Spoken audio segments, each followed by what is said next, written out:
अब हम लोग समझते हैं कि न्यूट्रिशन हमारा ह्यूमन बींग्स में कैसा होता है। तो सबसे पहले हमारे जो ह्यूमन बींग्स होते हैं, हम लोग हैं, वो हेटेरोट्रॉपिक है, मतलब परपोषी हैं। तो इनका डाइजेस्टिव सिस्टम पढ़ते हैं हम लोग, पाचन तंत्र। तो सबसे पहले 5 सबसे एसेंशियल कंपोनेंट होते हैं, वो है ingestion, digestion, absorption, assimilation and egestion. Ingestion में क्या प्रोसेस होता है कि हम लोग जो खाना खाते हैं डायरेक्ट मुंह में लेने की प्रोसेस, जो बक्कल के पेटे वहाँ मुंह में आता है खाना, उस प्रोसेस को इंजेशन कहेंगे। डाइजेशन वो प्रोसेस होता है जब हमारा खाना पेट के अंदर आ गया, तो हमारा डाइजेशन सबसे पहले तो माउथ से ही शुरू हो जाता है। तो फिर उसके बाद हमारे प्रोसेस डाइजेशन का शुरू हो जाता है, उसी प्रोसेस को हम लोग डाइजेशन के। एब्जॉर्प्शन, उसी डाइजेस्टेड फूड से एनर्जी को एब्जॉर्ब करने के प्रोसेस को हम लोग एब्जॉर्प्शन कहेंगे। उसके बाद बात आती है एसिमिलेशन। एसिमिलेशन जो एब्जॉर्ब एनर्जी है, एनर्जी हम लोगों ने एब्जॉर्ब किया, उसके बाद बॉडी के डिफरेंट डिफरेंट पार्ट्स में उस एनर्जी को सप्लाई करने के प्रोसेस को एसिमिलेशन कहेंगे। फिर जो हम लोग का ये जो डाइजेस्टेड फूड है, जो वो तो हो गया, उसमें से एनर्जी एब्जॉर्ब। उसके बाद जो अनडाइजेस्टेड फूड है, जिसकी रिक्वायरमेंट नहीं है बॉडी में, वो हो जाएगा इजेशन, मतलब वो बॉडी से अब बाहर निकलना है, अनवांटेड मटेरियल। उसके बाद जानते हैं हम लोग की पाचन तंत्र 2 टाइप से हो सकते हैं। पहला है आहार नाल, दूसरा है सहायक पाचक ग्रंथियाँ। तो आहार नाल में क्या होता है कि एलिमेंट्री कैनाल, और सहायक पाचक ग्रंथियाँ मतलब एसेसरी डाइजेस्टिव ग्लैंड। सबसे पहले बात आती है एलिमेंट्री कैनाल की। ये है हमारा फ्लो चार्ट एलिमेंट्री कैनाल का।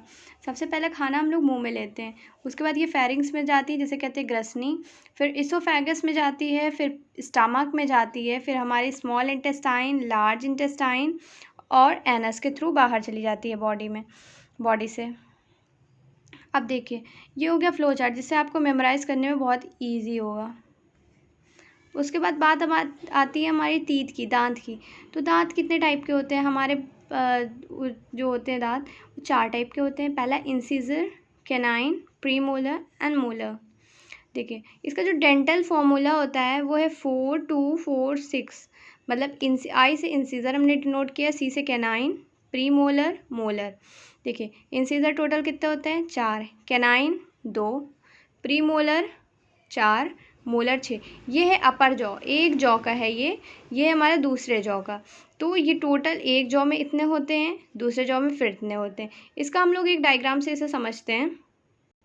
देखिए, ये हमारा परमानेंट टीथ, जैसे कि एक ह्यूमन में यही 4 टाइप के दांत होते हैं। तो देखिए, ये 2 इंसीजर, ये हमारा एक जॉ है पूरा, और एक जॉ का हाफ पोर्शन में ये बता रहा है। देखिए, यहाँ पे 2 इंसीजर है, तो 2 इंसीजर इधर होंगे, एक कैनाइन इधर है, एक कैनाइन इधर होगा, 2 प्रीमोलर इधर है, 2 प्रीमोलर इधर होगा, 3 मोलर इधर है, 3 मोलर इधर होगा। ये तो बात हो गई एक जॉ की। इसी तरह एक जॉ की और होगी। इंसिजर जो होते हैं हमारे इस तरह के होते हैं, ये सभी हमारे डायग्राम्स हैं चारों टाइप के दांत के। अब हम लोग जानते हैं जीभ के बारे में, टंग के बारे में। तो जीभ हमारी क्या है, एक संवेदी अंग है, सेंसरी ऑर्गन है। दूसरे इसमें रस कलिकाएँ होती है, टेस्ट बड होते हैं, जिससे हम लोग टेस्ट आइडेंटिफाई करते हैं कि कैसा टेस्ट है। तो उसके बाद हम लोग आते हैं सलाइवा पे, लार के बारे में। तो देखिए, सलाइवा में सलाइवरी ग्लैंड होती है, जिसे बोलते हैं लार ग्रंथियाँ। लार ग्रंथियाँ में क्या क्या प्रेजेंट होते हैं, पहला है वाटर प्रेजेंट होता है, म्यूकस होता है, सॉल्ट होता है, एंजाइम होता है। तो जो सॉल्ट होता है हमारा बाइकार्बोनेट होता है, बाइकार्बोनेट इज CO3-। एंजाइम हमारे 2 टाइप के हो जाएंगे। देखिए, एंजाइम जो है, पहला हमारा लाइसोजाइम होगा, दूसरा होगा सलाइवरी अमाइलेज, जिसे कि हम लोग टाइलिन बोलते हैं। तो सलाइवरी अमाइलेज जो होता है, इसका क्या काम होता है, इसका काम ये होता है कि जब हम खाना खाते हैं, तो हमारे मुंह में जो खाना होता है, उसमें से जो स्टार्च होते हैं, उसको कन्वर्ट कर देता है माल्टोज में। फिर यही खाना हमारे फेरिंग्स में पहुंचता है, ग्रिसनी। फेरिंग क्या है, एक ऐसी फूड पाइप है जो कॉमन है हवा के लिए भी और फूड के लिए भी, खाना के लिए भी। ये कॉमन पाइप है जिसमें खाना भी जाता है और हवा भी इसी पाइप से आती है। उसी के बाद ये फेरिंग के थ्रू फिर ईसोफेगस में ये खाना पास हो जाता है, जिसे बोलते हैं ग्रास नली या ग्रसिका भी बोलते हैं। तो ईसोफेगस एक ऐसी पाइप है जो हमारी फेरिंग्स, ग्रसनी और आमाशय स्टमक को कनेक्ट करती है। किसके थ्रू कनेक्ट करती है, पेरिस्टालसिस के थ्रू कनेक्ट करती है। और जो हमारा ईसोफेगस है उसमें पेरिस्टाल्टिक मूवमेंट होता है। जो ये मूवमेंट होता है एलिमेंट्री कैनाल में, आहार नली में, उसे बोलते हैं पेरिस्टाल्टिक मूवमेंट। उसके बाद बात आती है स्टमक की। स्टमक हमारा 3 पार्ट में डिवाइड होता है, cardiac, fundic and pyloric. 3 part में ये डिवाइड होता है। उसके बाद बात आती है गैस्ट्रिक ग्लैंड की। तो स्टमक में हमारे जो ग्लैंड्स होते हैं, गैस्ट्रिक ग्लैंड है, उसमें देखिए HCl होता है, एंजाइम होता है, म्यूकस।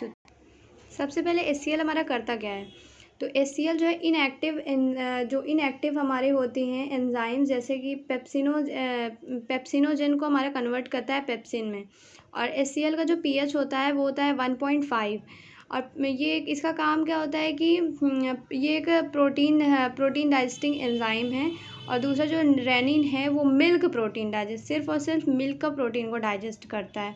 HCl हमारे जो स्टमक में बैक्टीरिया होती हैं उन्हें भी किल करता है। उसके बाद स्टमक के बाद हमारी स्मॉल इंटेस्टाइन आती है, जिसे बोलते हैं हम छोटी आंतें। तो ये फर्दर 3 पार्ट में डिवाइड होगी, ड्यूडेनम, जेजुनम एंड इलियम। इसकी साइज़ क्या होती है? 6.5 मीटर की इसकी साइज़ होती है स्मॉल इंटेस्टाइन की। स्मॉल इंटेस्टाइन में पैनक्रियाटिक जूस सिक्रीट होता है। तो ये पैनक्रियाटिक जूस पैनक्रियाज से सिक्रीट होता है। अब पैनक्रियाज एक हेट्रोक्राइन ग्लैंड है, तो ये 2 टाइप से भी ये एंडोक्राइन भी हो सकते हैं और एक्सोक्राइन भी होते हैं। मतलब तो एंडोक्राइन जो होते हैं वो इंसुलिन का सिक्रीशन करते हैं। इंसुलिन एक हार्मोन है, इसका सिक्रीशन करते हैं। और वेयरएज जो एक्सोक्राइन है हमारे, ये एंडोक्राइन सिर्फ एक टाइप के हार्मोन का सिक्रीट करते हैं। और जहाँ कि हमारा जो एक्सोक्राइन है वो 3 टाइप के हार्मोन्स को सिक्रीट करेंगे, amylase, lipase and trypsin. Amylase का क्या काम होता है? जो स्टार्च है उसको माल्टोज में बदलता है। और लाइपेज जो है हमारा फैटी एसिड प्लस ग्लिसरॉल में बदलता है। उसके बाद जो हमारा ट्रिप्सिन का काम क्या है कि जो प्रोटीन के जो ग्लोब्यूल्स रहते हैं उसको स्मॉल पेप्टाइड्स में ब्रेक करते हैं। जो बड़े बड़े प्रोटीन के पार्ट्स रहते हैं उसको स्मॉल पार्ट्स में ब्रेक करना इसके ट्रिप्सिन का काम है। अगर हम लोग इस तरह से याद करें कि पैनक्रियाज हमारे कौन से 3 हार्मोन को एंजाइम्स को सिक्रीट करती हैं, तो हम लोग ऐसा याद कर सकते हैं, इसको एक कोडवर्ड से याद कर सकते हैं, ताल। मतलब ट्रिप्सिन, अमाइलेज एंड लाइपेज। ये हम लोग याद कर सकते हैं कि एक्सोक्राइन से 3 टाइप के हमारी एंजाइम सिक्रीट होती हैं, अमाइलेज, लाइपेज, ट्रिप्सिन। तो इसको एक शॉर्ट फॉर्म में ताल। फिर आती है हमारी लार्ज इंटेस्टाइन, बड़ी आंत। तो ये फर्दर 3 पार्ट्स में डिवाइड होंगे। पहला है caecum, colon and then rectum.